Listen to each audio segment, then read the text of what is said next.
I had barely finished setting up my fishing gear at the edge of my mansion lake when the unmistakable roar of tires on gravel announced that trouble was on the way. HOA Karen. Of course.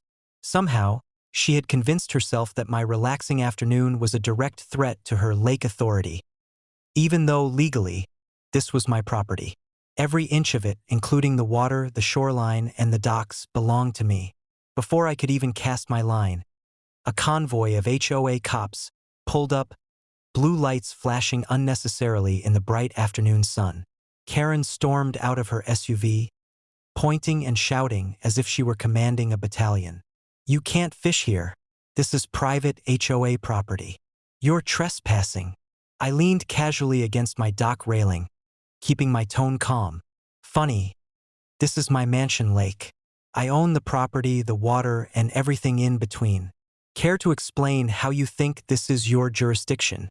Karen's face twisted into a snarl, disbelief and fury battling on her features.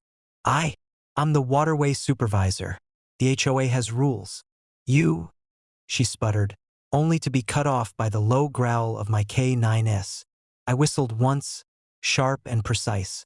In an instant, my team of elite K9S sprang into action, forming a protective perimeter around me.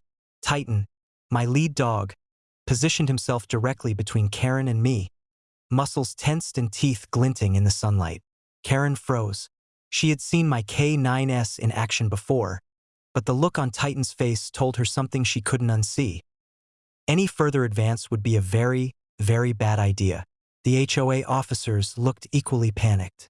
They tried to issue a fine, waving clipboards and muttering about illegal fishing permits. But I waved them off. "Your fine doesn't apply here," I said calmly. "This is my lake, my property. You're trespassing." Karen's voice rose into a shriek. "You can't tell me what to do. The HOA has authority."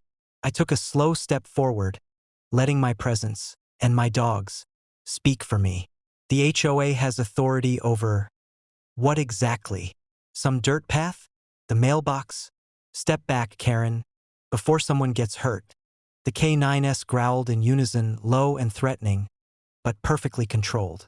Titan's eyes never left hers. Karen's hands shook as she tried to type frantically into her phone, presumably calling 911.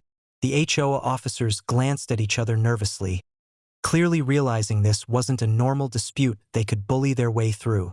Time stretched painfully as Karen and her team argued amongst themselves, stammering, pointing, and gesturing wildly. I stayed calm, seated back in my chair, watching the chaos unfold. Eventually, Karen's futile attempt to enforce authority collapsed under the weight of reality. She had no power here. Finally, she spat out, "This isn't over." I smiled faintly. "It's over for today. You've trespassed, you've harassed, and you've failed. Now leave." The HOA cops retreated to their vehicles, Karen trailing behind, her face red with embarrassment and fury. I cast my line again, settling into the quiet I had come here for. My K9S flopped down beside me, tails wagging slightly, still alert but relaxed. The water shimmered, undisturbed except for the ripples from my bobbing lure. By the time the sun began its slow descent behind the trees, Karen had vanished from sight, no doubt plotting her next foolish move. But one thing was certain. She had learned the hard way that you don't mess with someone who owns the water, the land, and a fully trained K9 squad. She had called the cops, she had shouted, she had threatened, and it had all backfired spectacularly. Fishing at my own mansion lake had never felt sweeter.